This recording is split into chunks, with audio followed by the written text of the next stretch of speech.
हमीर संगनक सरोवर नीर तीरे वेदीं विलोक्य विततांबर वाटिकायां तत्रोपविष्टमखिलान् प्रतिबोधयन्तं प्राप्तं भुजंगनगरम हरिकृष्ण मीडे। इष्टदेव भगवान श्री स्वामीनारायण एज महाराजना उदार चरित्रों निष्कुळानंद स्वामी जे पुरुषोत्तम प्रकाश में लख्या एमनी कथानु रसपान करावता परम पूज्य सद्गुरु शास्त्री स्वामी हरिचरण स्वामी,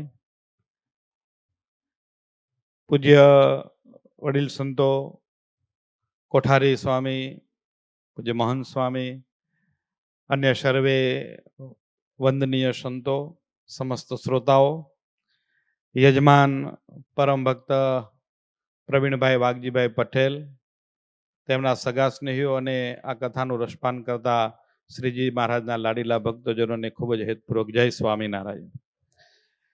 મહારાજની કરુણા અને ઉદારતાનો કોઈ પાર નથી।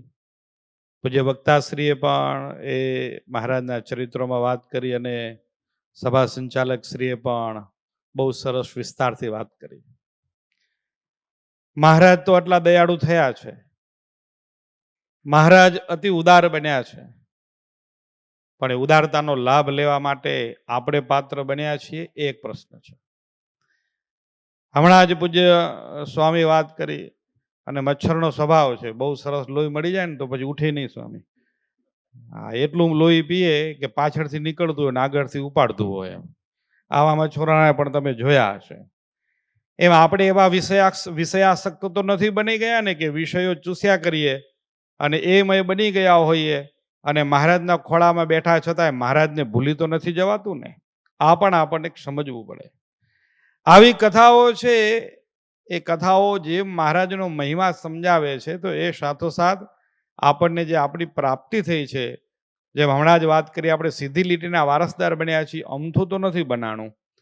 આના માટે આપણે કંઈક પુરુષાર્થ કર્યો હશે, ક્યાંક વ્રત જપ તપ કર્યું હશે, કોઈક પૂર્વનું પુણ્ય ક્યાંક ઉદય થયું હશે અને પૂર્વના પુણ્યના ઉદય વિના આ મહારાજની પ્રાપ્તિ થવી એ અશક્ય જેવી બાબત છે। કાં તો એ મહારાજ સ્વયં કરુણા કરીને મળે તો પહેલા પોતાનું આત્મગૌરવ કે મને આ ભગવાન પ્રાપ્ત થયા છે તો હું કેટલો ભાગ્યશાળી છું। જ્યારે માણસને પોતાનું આત્મગૌરવ સમજાય ને ત્યારે એને પોતાની જવાબદારીની ખબર પડે। અત્યારે મોટિવેશનલ સ્પીકરનો જમાનો ચાલતો હોય તો એ સૌથી પહેલા એ શીખવે કે તું આ કરી શકીશ, તારામાં આ કેપેબિલિટી છે। અને આપણા શાસ્ત્રોએ પહેલેથી એમ જ શીખવ્યું કે આપણે કોણ છે તો સચ્ચિદાનંદ રૂપ આત્મા છે, તું તારાથી શું ન થાય, પૂર્વે કેટલાઓએ કેવું કર્યું, તું આવું કરી શકે। તો આત્મરૂપ થવું અને આત્મમંથન ચિંતન કરવું એ તમામ અધ્યાત્મનો શાસ્ત્રનો સર્વ રીતે જોવા જઈએ તો એક સિદ્ધાંત રહ્યો છે। તો આપણા માટે ખૂબ જ આનંદની વાત કહેવાય આવા વક્તાઓ કે જે ભગવાન સ્વામિનારાયણને વરી ચૂક્યા હોય અને મહારાજના અક્ષરોને, મહારાજની વાણીને પોતાના જીવનમાં ચરિતાર્થ કરી હોય એવા પરમ વંદનીય વિદ્વાન વક્તાઓના મુખેથી આપણને કથા શ્રવણનો લાભ મળતો હોય। આ યજમાન પણ એવા જ છે। આવા યજમાનો બહુ ઓછા હોય।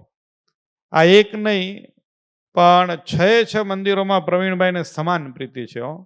લગભગ સંપ્રદાયનો એક પણ સાધુ નહીં કે જે પ્રવીણભાઈને નહીં ઓળખતો હોય। એ મોમ્બાસા હતા ત્યારથી એમને કચ્છી સાથે એટેચમેન્ટ છે। મોમ્બાસાથી યુકે આવ્યા એટલે કે વિલ્સડન આવ્યા તોય અમારું કચ્છનું એક જ એવું મંદિર છે કે જેમાં વડોદરાનો ટ્રસ્ટી છે, બાકી કચ્છી મંદિરમાં કચ્છીને ટ્રસ્ટી કરવો, કચ્છી સિવાયનાને ટ્રસ્ટી બનાવવા એ આ પ્રવીણભાઈ વળી શક્યા છે। તો એટલું એમને આત્મીયતા કેળવી છે। તમે જોઈ શકો છો એ વિલ્સડન મંદિરના બીજા એમાં રસોડાના કાર્યકર દેવજીભાઈ પણ એમની બાજુમાં જ છે, કારણ કે પ્રવીણભાઈનું એટલું બધું સમર્પણ રહ્યું છે। લગભગ 10-15 વર્ષ થતા હશે પ્રવીણભાઈની પહેલી કથા મેં એમના વતન વડોદરામાં જ વાંચેલી અને ત્યારે આવતા હતા ને ત્યારે ગાડીનો અકસ્માત થઈ ગયું। પછી પ્રવીણભાઈ મનમાં વિચાર કરે હવે બીજી વાર પ્રવીણભાઈની કથામાં જવું નહીં એમ, પણ છતાંય આવવાનું રહે છે। એક લોજમાં કથા હતી, વારા એવા બધા કાર્ય થઈ ગયેલા એટલે પહોંચી ન શક્યો અને આ વખતે ખાસ પ્રવીણભાઈ કીધું કે એક ઋણ રહ્યું છે, તમે ઋણ ઉતારવા પણ આવજો। તો આજે જ અમારે નારાયણપરમાં મોટી કથા હતી, પૂજ્યપાદ મહારાજશ્રી પધારેલા અને બપોરે મહારાજશ્રીને જ વિદાય આપી અને તરત અમે પણ વિદાય લીધી અને મારતે ગોળે પણ અવાઈ ગયું. ખૂબ આનંદ થયો. જોકે ધોલેરા ગામ એ આખું જાણે કે નવા શણગાર સજીને ઊભું થયું હોય ને એવું ધોલેરા ધામ થયું છે. જેમ લગ્ન હોય અને દુલ્હન પોતાના શરીર ઉપર શણગાર સજે એમ કેટલાક વર્ષોમાં ધોલેરાની કાયાપલટ થઈ ગઈ છે. આધુનિક સમયમાં જેને આ પહેલી વખત ધોલેરા જોયું હશે ને એને આગલા ધોલેરાની કલ્પના જ નહીં મગજમાં બેસે, અને જેને પૂર્વે જેને ધોલેરા જોયું હશે એ જો હવે ધોલેરા આવશે ને તો એને અહોપણું લાગશે કે હું કયા ધામમાં આવ્યો છું.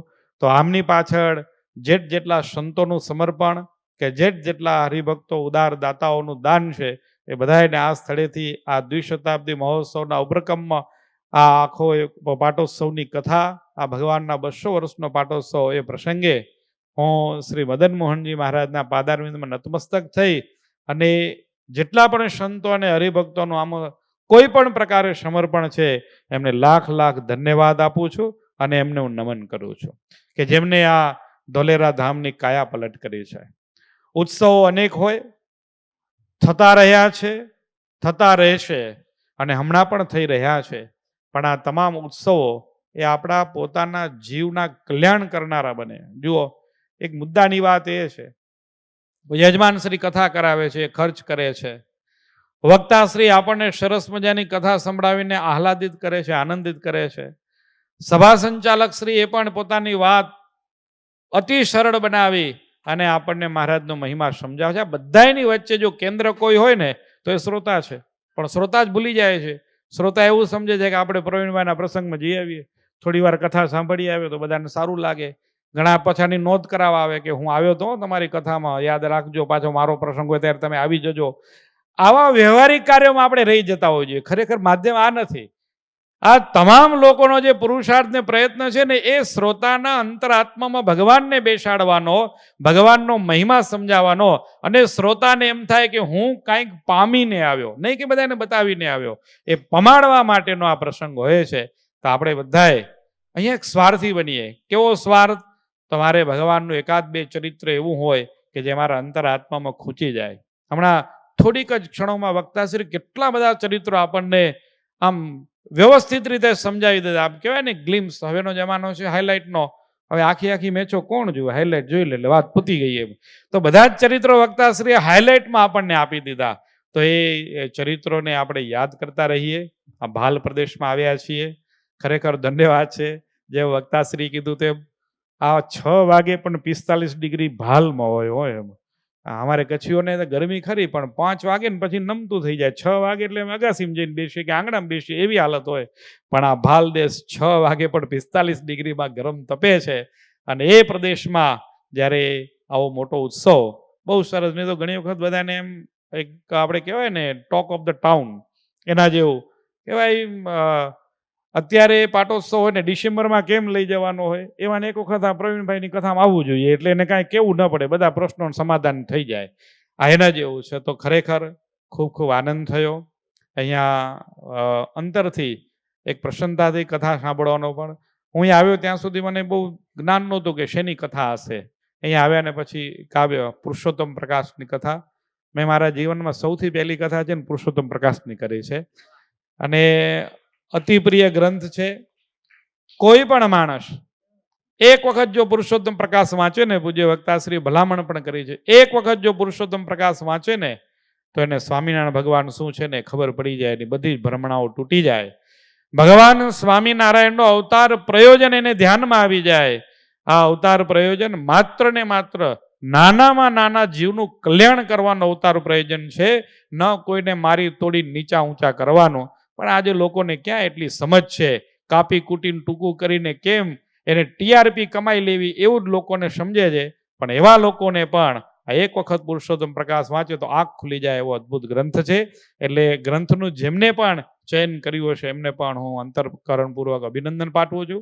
અને આ યજમાન પરિવાર પ્રવીણભાઈ, એમના ભાઈ કિરીટભાઈ સાથે મારે થોડો વધારે લગાવ. કિરીટભાઈ થોડુંક લાંબો સમય સુધી બીમાર પણ રહ્યો. યુકે છે? હા, ત્યાં યુકે જ હશે. તો પ્રવીણભાઈની દવાઓ બહુ ખાધી સંતોએ, અને મેં એમને કીધું એલોપેથી આપી આપીને તમે એના એડિક્ટ બનાવી દીધા, તો એમને દવાની દુકાન જ બંધ કરી દીધી, લો હવે બીજાને આપી દીધી. તો એકદમ નિષ્પૃહી અને સંતો સાથે આત્મીય ભાવ સાથે જોડાયેલા આખો પરિવાર, એમના માતુશ્રી કાશીબા, એમને પણ સંતો સાથે અપાર હેત હતો.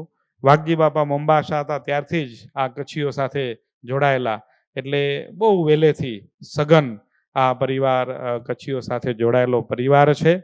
તેમના ધર્મપત્ની કેટલાક મહિલા મંડળના બહેનો પણ અહીંયા આવ્યા હોય, જેમ શોભનાબા છે, શોભનાબેન છે, એવી જ રીતે શાંતાબા પણ આવેલા છે, અમારા કુંવરજીભાઈના ધર્મપત્ની, અન્ય પણ મહિલાઓ આવ્યા હશે. તો બધાને આ કથા પાટોત્સવની કથા છે. પ્રવીણભાઈ, આમાં છે ને તમારું કોઈક ભાગ્ય હશે એટલું નથી કે આ સંતોનો પણ ક્યાંક યોગ હશે તમને, નહીં તો 200 વર્ષના પાટોત્સવની કથા એમ કે એક યજમાનને મળી જાય, આ વાત મગજમાં જાય એવી નથી હો. 200 વર્ષનો પાટોત્સવ હોય મદન મોહનજી મહારાજનો, અને એ માત્ર એક યજમાનને મળી જાય, એ પણ કાંઈક મોટી ઉપલબ્ધિ છે, કોઈક જબરજસ્ત મોટી પ્રાપ્તિ છે. પ્રવીણભાઈ, આ અનંત જન્મનું આપણા બાપ દાદાઓનું કમાયેલું પુણ્ય છે, અને તમે જે સંતોને સેવ્યા છે, અને ક્યાંક આ સંતોની પણ ઉદારતા છે, તો ધોલેરા ધામના સમસ્ત સંતોને પણ આપણે ખૂબ ખૂબ અભિનંદન કે એમને પ્રવીણભાઈને આ સેવાનો મોકો મળ્યો, અવસર મળ્યો. યજમાન એવું માને કે અવસર પ્રાપ્ત તો નહીં તો ભગવાનનો 200 વર્ષનો પાટોત્સવ કોને મળે, અને એ પ્રવીણભાઈને મળ્યો છે. અને એમાંય ક્યાંકનું ક્યાંક સંતોનો સરસ મજાની આપણા ઉપર દ્રષ્ટિ છે. તો આ સંતોની સમસ્ત દ્રષ્ટિ પરમ પૂજ્ય ભુજ મંદિરેથી પૂજ્ય મહંત સ્વામીએ પણ ખૂબ રૂડા આશીર્વાદ પાઠવ્યા છે. હજી અમારા ઉપમાન સ્વામી પણ પધારશે. ઉપમાન સ્વામી આજે દિલ્હી ગયા છે, ને લગભગ કાલે ને પરમ દિવસે પૂજ્ય ઉપમાન સ્વામી પણ આવશે. અને ખાસ બધા એવું રીતે શેડ્યુલ ગયેલું, એકદમ ટાઈટ જ ચાલે છે, પણ બધાને આવવાનું રહ્યું. તો અહીંયા આવીને ખૂબ આનંદ થયો. ફરીથી પ્રવીણભાઈ, સમગ્ર એમનો પરિવાર અને ધોલેરા ધામના સમસ્ત સંતોને હૃદયપૂર્વક અભિનંદન અને આભાર પાઠવું છું. અને 2 પ્રસાદીના હાર લઈ આવ્યા છીએ. હા, પૂજ્ય શાસ્ત્રી સ્વામી, અમારા અક્ષરપ્રકાશ સ્વામી અંજાર છે, તેઓ પણ સ્વામી પણ પધારશે. 2 પ્રસાદીના હાર લઈ આવ્યા છે. અમારા ગવૈયા સ્વામી શ્રીજીનંદન સ્વામી અમારી કથામાં ગાતા જ હોય, અને પ્રવીણભાઈ સાથે શ્રીજીનંદન સ્વામીને પણ ખૂબ જ લગાવ છે, ખૂબ જ પ્રેમ છે, સ્નેહ છે. અને સ્વામીએ જ મને આ સભા મંડપ બતાવ્યો કે અહીંયા આપણે એક વખત ગાઈ ગયા છીએ, એટલે સ્વામી પોતે ગાયક છે. કથા સુખપરના એક યજમાનની કથા અહીંયા ધોલેરામાં કરી ગયેલા છે. ગવૈયા સ્વામી શ્રીજીનંદન સ્વામીને કહીશ કે એક હાર પૂજ્ય શાસ્ત્રીજીને અર્પણ કરશે, પહેરાવશે. કોઠારી સ્વામીને પહેરાવો, વાંધો નહીં. અને પ્રવીણભાઈને એક હાર પહેરાવશે. સાથોસાથ જે આપણી પ્રસાદીની તખતો છે અને ગૌ માતા છે એ પણ અર્પણ કરીશું પ્રવીણભાઈને. અસ્તુ. જય સ્વામિનારાયણ.